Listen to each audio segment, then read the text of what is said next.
weeks ago, but also what's awaiting at the end. And here is Collin Morikawa beginning his prep, Randall. And it was interesting, you know, as he was over marking up his golf balls, we were watching. He walked out here. His caddy was over there hitting a few putts. He thought, well, why is his caddy hitting a few putts? He's over there to try to find a straight putt so that he can set up this this mirror so that Collin can, A, sort of get a baseline for his stroke, but also check where his eyes are in relation to the ball. And, you know, you see these are the best players in the world. When they go to the range, they lay a measuring stick out. They've got TrackMan behind them. They're using that to sort of get a point of reference, understand, you know, what they're doing that day. If anything's a little quirky, and they come over here to get a point of reference. But this is also, it's just maintenance.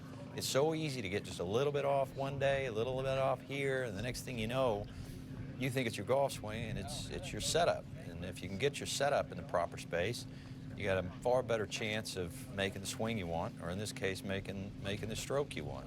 Jaime, it's an easy breezy week in the Bahamas, but this feels a little bit bigger given what's on the line, the #1 ranking in the world, and that Collin's going out there with Brooks Koepka in the final pairing.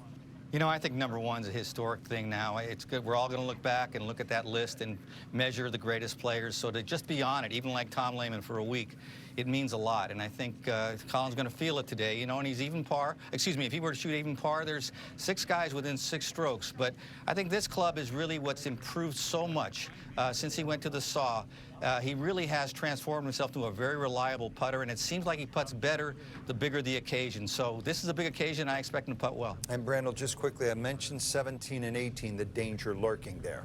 There is. You know, we saw players, Sam Burns came there on a run yesterday and found the water at 17, did a good job of making bogey, found the water similarly at the 18th hole. I'd say Collin has had a lot of problems on the 18th hole. You know, terrible drive there in the second round. He said bad irons every single day. And, you know, yesterday he said he wasn't driving it like he normally does. And certainly enough to feel comfortable out here. And it was a problem that he was not going to solve last night, but this morning when he went to the range. So, you know, that's enough to add a little bit of pressure to the pre-round warm-up. You're not just out there warming up, you're also trying to solve some problems. So, you know, things to watch for early, you know, is Brooks Koepka not hitting the shot to the left, you know, the odd shot here or there to the left. If Brooks Koepka is on with his iron play, you know, he's going to put some pressure on Collin Morikawa. There are 5 par 5s on this golf course at Albany, designed, by the way, by Ernie Els, so chances for players to make some moves.